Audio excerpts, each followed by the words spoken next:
Assalamualaikum warahmatullahi wabarakatuh. Alhamdulillah, alhamdulillahilladzi ja'ala hadha as-sabah sabahan mubarakan fih wa namtazu bil ashri min dhil hijjah wa kanatil a'malu salihah ahabba ilallahi min ayyamin ghairiha. Ashhadu an la ilaha illallah wa ashhadu anna Muhammadan abduhu wa rasuluh.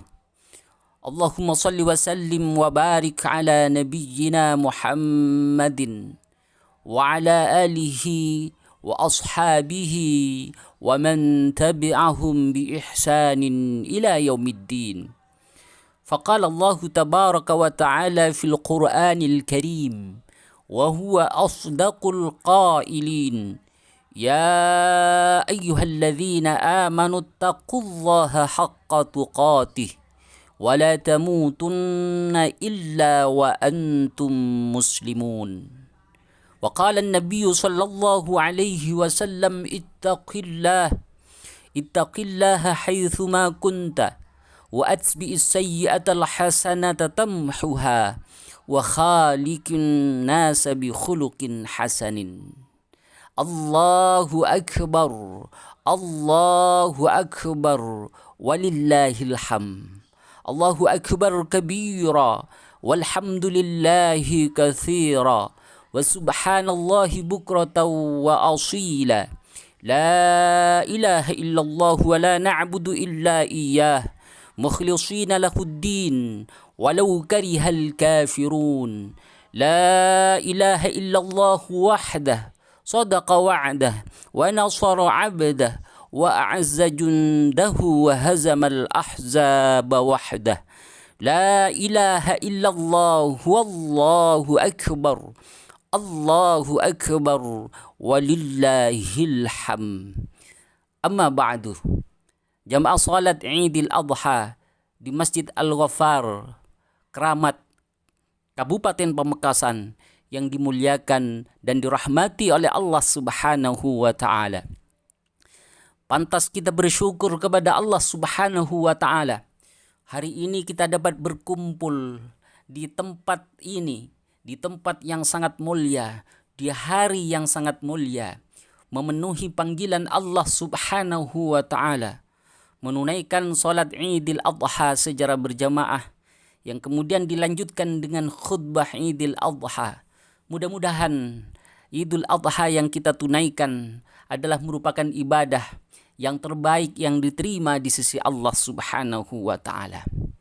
Kita bersyukur kepada Allah Subhanahu wa Ta'ala atas segala nikmat sehat, nikmat kesempatan dan nikmat keimanan, di mana pada kesempatan yang mulia ini kita manfaatkan untuk memenuhi panggilan Allah Subhanahu wa Ta'ala, bermunajat kepada Allah Subhanahu wa Ta'ala, beribadah kepada Allah Subhanahu wa Ta'ala. Dan ini adalah menjadi kesempatan yang dapat kita manfaatkan dan itu dapat bernilai ibadah di sisi Allah Subhanahu wa Ta'ala. Allahu Akbar, Allahu Akbar, Allahu Akbar, walillahil hamd. Jamaah salat Idul Adha yang dirahmati dan dimuliakan oleh Allah Subhanahu wa Ta'ala.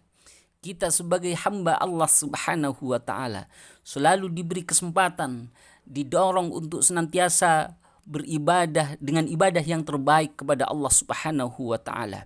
Allah memberikan waktu-waktu yang mulia, waktu-waktu yang istimewa, dan kita berada di hari-hari yang dimuliakan oleh Allah Subhanahu wa Ta'ala. Sejak tanggal 1 Hijriah sampai tanggal 10 ini adalah merupakan hari-hari yang dimuliakan oleh Allah Subhanahu wa Ta'ala. Kalau kita manfaatkan untuk beramal solih, maka amal solih itu statusnya naik menjadi lebih dicintai di sisi Allah Subhanahu wa Ta'ala. Nabi Muhammad sallallahu alaihi wasallam bersabda dalam sebuah hadis sahihnya yang terhubung dengan sahabat Ibnu Abbas radhiyallahu anhuma. Kata beliau, "Ma min ayyamin al-amalu salih fiha aw fihinna ahabbu ilallahi min ayyami hadzal ashri, yakni al-ashri min Dzulhijjah. Qalu ya Rasulullah walal jihadu fi sabilillah. Faqala walal jihadu fi sabilillah illa rajulun kharaja bimalihi kharaja binafsihi walam yarji bi syai'in min dzalika. Jamaah salat Idul Adha yang dirahmati oleh Allah Subhanahu wa taala. Jelas dan terang sekali bahwa kasih sayang Allah kepada kita sebagai hambanya adalah sangat terbentang luas. 10 hari-harinya dimuliakan oleh Allah Subhanahu wa taala, di mana kalau kita beramal solih, beramal kebaikan sekecil apapun, lalu kemudian pahalanya ditinggikan oleh Allah Subhanahu wa taala, dan status amal itu menjadi lebih dicintai oleh Allah Subhanahu wa taala. Jamaah salat Idul Adha yang dirahmati oleh Allah Subhanahu wa taala. Amal yang paling sederhana, amal soleh yang paling kecil, kita berwajah ceria, bersenyum kepada saudara-saudara kita. Tabassamuka li akhika sadaqah. Itulah adalah bentuk amal kebaikan yang paling sederhana. Kalau itu kita lakukan di hari-hari awal 10 Dzulhijjah ini, kata Rasulullah sallallahu alaihi wasallam, ahabbu ilallah. Amal itu menjadi sangat dicintai oleh Allah Subhanahu wa taala. Apalagi kita memperbanyak puasa, kemudian kita banyak berzikir kepada Allah Subhanahu wa taala, kita memperbanyak sedekah, kita kemudian banyak berbuat baik, amal kebaikan, beribadah terus ditingkatkan kepada Allah Subhanahu wa taala. Maka semua itu kalau dilakukan sungguh akan mendapatkan atau mencapai kecintaan langsung dari Allah Subhanahu wa taala. Jamaah salat Idul Adha yang dirahmati oleh Allah Subhanahu wa taala, ketika status amal kebaikan itu menjadi sangat dicintai oleh Allah, maka pasti yang pertama akan menjadi satu wasilah bahwa amal yang kita lakukan itu adalah sangat agung pahalanya. Kemudian yang kedua akan mendapatkan pengampunan yang terbaik atas segala dosa, atas segala kesalahan yang kita lakukan, dan Allah akan membuka pintu maghfirah kepada kita.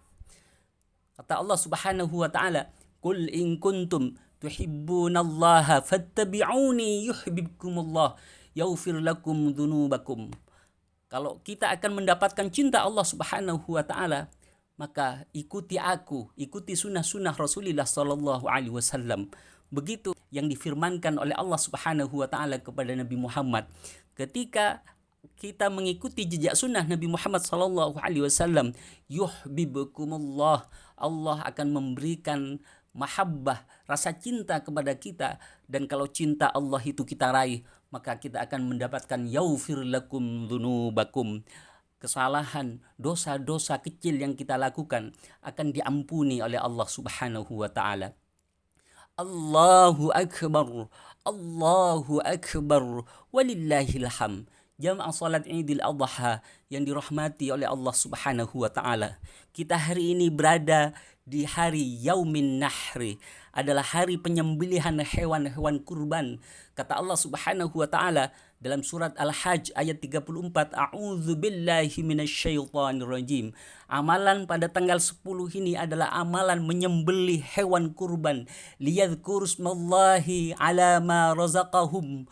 Kata Allah Subhanahu wa taala, agar orang-orang yang beriman kepada Allah ingat untuk menyebut nama Allah Subhanahu wa taala atas segala rizki yang diberikan oleh Allah Subhanahu wa taala, ala ma razaqahum mim bahimatil an'am, dari hewan-hewan ternak yang dimiliki, dan itu adalah menjadi satu titipan amanah kepada kita.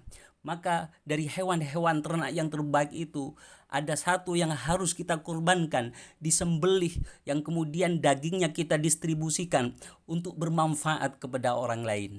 Fa ilahukum ilahu wahid.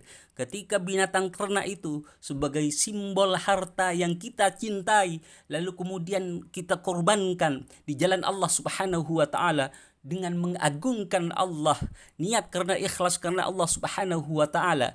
Allahu akbar, Allahu akbar, dengan mengagungkan Allah Subhanahu wa taala, maka disitulah kita akan mendapatkan ketinggian tauhid di sisi Allah Subhanahu wa taala.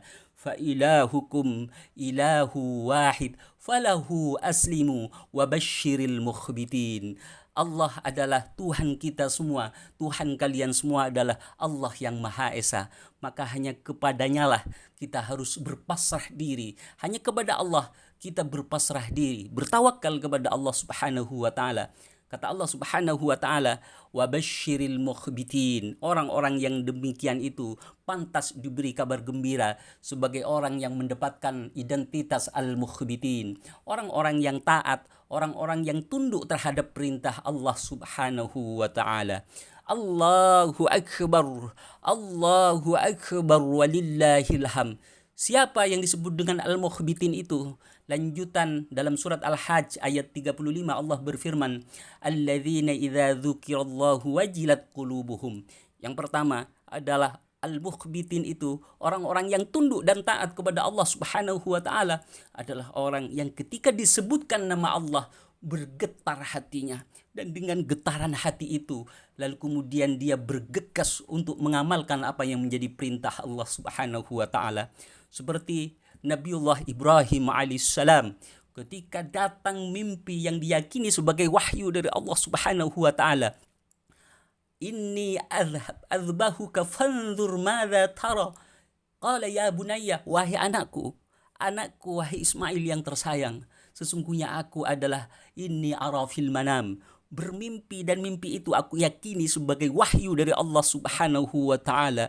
Anni azbahuka fanzur madza tara, bahwa aku harus menyembelih engkau wahai anakku yang tersayang.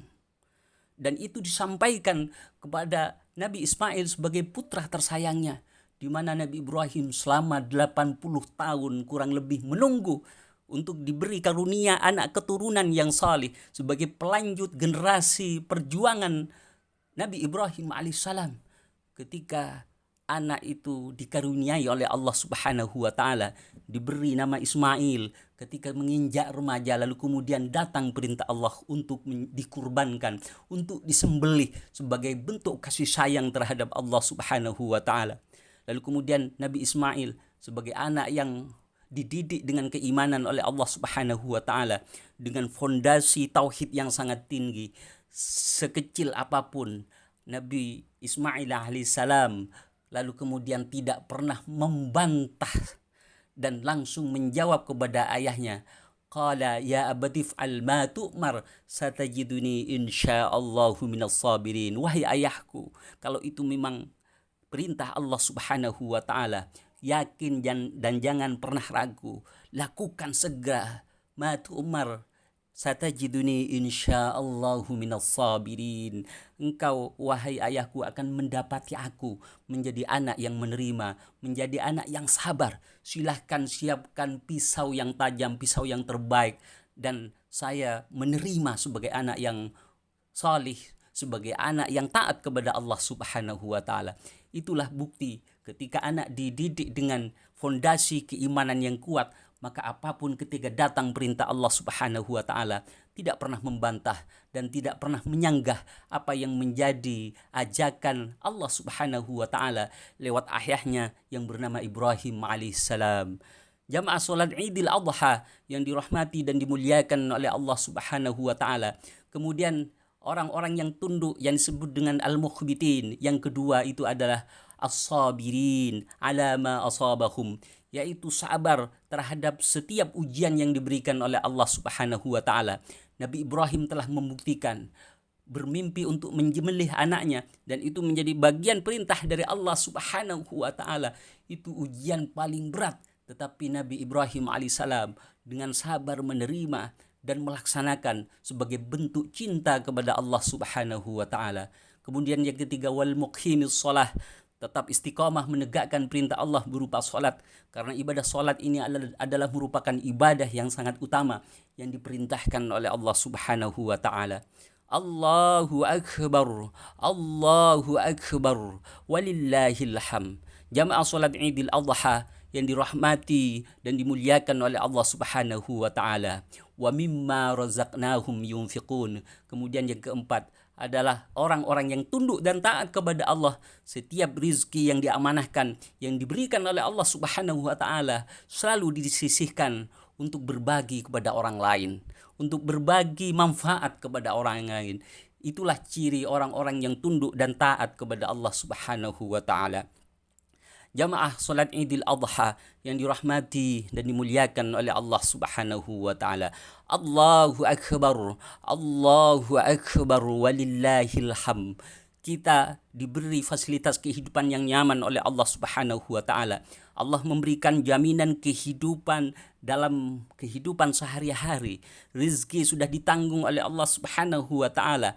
Apakah kita tidak mau memanfaatkan untuk menjadi hamba yang terbaik, yang juga bermanfaat kepada orang lain, sehingga kita beribadah kepada Allah Subhanahu wa taala sebagai bentuk ketaatan kepada Allah Subhanahu wa taala. Kita juga harus membuktikan bagaimana diri ini juga bermanfaat kepada orang lain, bermanfaat sesuai dengan kapasitas yang kita miliki. Misalnya kita punya kelebihan ilmu, maka jadikan ilmu itu untuk mengalir kebermanfaatan kepada orang lain. Jika Allah memberikan kelebihan harta, kita diberi kemampuan berupa materi, maka sisihkan sebagian harta itu untuk dibagikan kepada orang lain, untuk bermanfaat kepada orang lain. Kalau kita sebagai pejabat dan dengan jabatan itu lalu kemudian ada kesempatan untuk berbagi kepada orang lain dengan wewenang yang kita miliki, maka lakukan dan jadikan momentum kesempatan itu untuk dapat memberikan manfaat kepada orang lain. Allahu akbar, Allahu akbar walillahil hamd. Mudah-mudahan Idul Adha 1447 Hijriah ini benar-benar menjadi ibadah yang terbaik yang diterima oleh Allah Subhanahu wa taala. Dan setiap amal soleh yang kita lakukan selama awal tanggal 10 hari pertama bulan Dzulhijjah ini benar-benar menjadi amal soleh yang diterima di sisi Allah Subhanahu wa taala. Bismillahirrahmanirrahim. Innallaha wa malaikatahu yusalluna 'alan nabi. Ya ayyuhalladzina amanu sallu alaihi wa sallimu taslima. Bismillahirrahmanirrahim. Alhamdulillahi rabbil alamin. Hamdan yuwafi ni'amahu wa yukafi'u mazidah. Wa sallillahumma ala nabiyyina Muhammad wa ala alihi wa sahbihi wa barik wa sallim ajma'in. Allahumma ighfir lana ذنوبنا وكفر عنا سيئاتنا وتوفنا مع الأبرار. ربنا ظلمنا أنفسنا وإن لم تغفر لنا وترحمنا لنكونن من الخاسرين. اللهم اغفر للمسلمين والمسلمات والمؤمنين والمؤمنات الأحياء منهم والأموات. ربنا ظلمنا أنفسنا وإن لم تغفر لنا وترحمنا لنكونن من الخاسرين. اللهم آت أنفسنا تقواها وزكها أنت خير من زكاها أنت وليها ومولاها. اللهم أعنا على ذكرك وشكرك وحسن عبادتك. اللهم لا تدع لنا ذنبا إلا غفرته ولا هما إلا فرجته ولا مرضا إلا شفيته ولا دينا إلا قضيته ولا عسرا إلا يسرته ولا عيبا إلا سترته ولا حاجة من حوائج الدنيا والآخرة هي لك رضا إلا قضيتها يا أرحم الراحمين يا أرحم الراحمين.